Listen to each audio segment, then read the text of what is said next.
చేసే 1000 ఏళ్ల తపస్సు కంటే ఒక జ్ఞాని దగ్గర 2 నిమిషాలు గడపడం మహోన్నతమైందని చెప్పారు కబీర్దాస్ గారు. ఇటువంటి సూఫీ మహనీయుల ఉత్సవాలకి రావటం అనేది ఇది పూర్వజన్మ సుకృతం. మహనీయులందరూ సర్వమత సామరస్యం, భిన్నత్వంలో ఏకత్వం నేర్పారు. మొహమ్మద్ గారు మక్కాలో మదీనాలో ఉంటే వారు అనుచరుడు ఖాజా మొయినుద్దీన్ చిష్తి వారిని అజ్మీర్ పంపారు. నాకు భారతదేశం నుంచి చల్లటి గాలి వస్తుందని చెప్పారు. సారే జహాं से अच्छा हिंदुस्तान हमारा, सारे जहां से अच्छा हिंदुस्तान हमारा, मजहब नहीं सिखाता आपस में बैर रखना, हिंदी है हम वतन है सारा जहां हमारा. భిన్నత్వంలో ఏకత్వం. భారతదేశంలో ఇది కర్మభూమి, యుధిష్ఠిరుని భూమిది.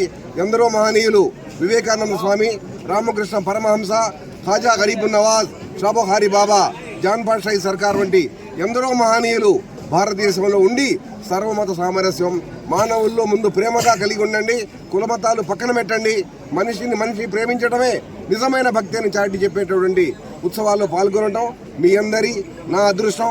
ఈ ఆధ్వర్యంలో ప్రముఖమైనటువంటి మా బాబా అల్తాఫ్ బాబా గారు, పాస్టర్ గారు, భిన్నత్వం లేఖత్వం అందరు ఇక్కడే ఉన్నారు. ఇక్కడ ఇటువంటి గంగా సొంతంగా ప్రవహిస్తే అక్కడ జాతర జరగదు, జమున వేరే ప్రవహిస్తే జాతర జరగదు. ఎక్కడైతే గంగా జమున కలుస్తాయో అక్కడ జాతర జరుగుతుంది. సర్వమత సమ్మేళనం, సర్వ మతాలోళ్ళు ఇక్కడికి వస్తారు. హిందువులు, ముస్లింలు, క్రిస్టియన్లు, సిఖ్లు అందరికీ ఇక్కడ అసలు భేదాభిప్రాయమే లేదు, ఇక్కడ అందరూ సమానమే అని చాటి చెప్పేటువంటి సూఫీ మహనీయుల ఉత్సవాలకి చేరటం అనేది చాలా అవసరం. భారతదేశానికి ఇది చాలా అవసరం. The building of the nation Rashtriya Ekta mission అన్నారు.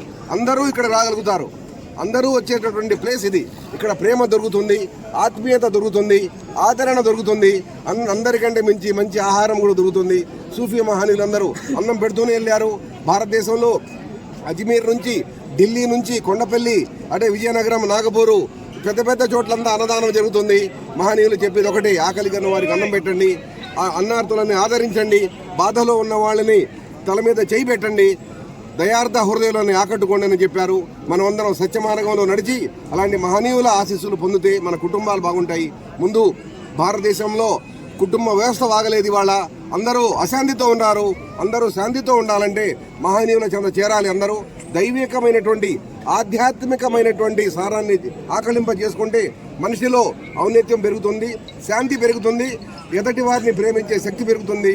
సారే జహాं से अच्छा हिंदुस्तान हमारा, సారే జహాं से अच्छा हिंदुस्तान हमारा. మీ ఇక్కడ వచ్చినటువంటి ప్రాణ పాత్రికేయ మిత్రులందరి కుటుంబాలు, పోలీసు వారి కుటుంబాలు, ఎవరెవరైతే ఇక్కడ సేవ చేస్తున్నారో అందరి కుటుంబాలు బాబావారి దయ వల్ల ఆయురారోగ్యాలతో, శాంతి సౌభాగ్యాలతో, ముక్కోడి దేవతల కృపా కటాక్షాలతో, అల్లాహ్ దయతో, గరీబ్ నవాజ్ దయతో ముందు శాంతి, తర్వాత సామరస్యం, లక్ష్మీ కటాక్షంతో ఆనందంగా ఉండాలని ప్రార్థిస్తున్నాం.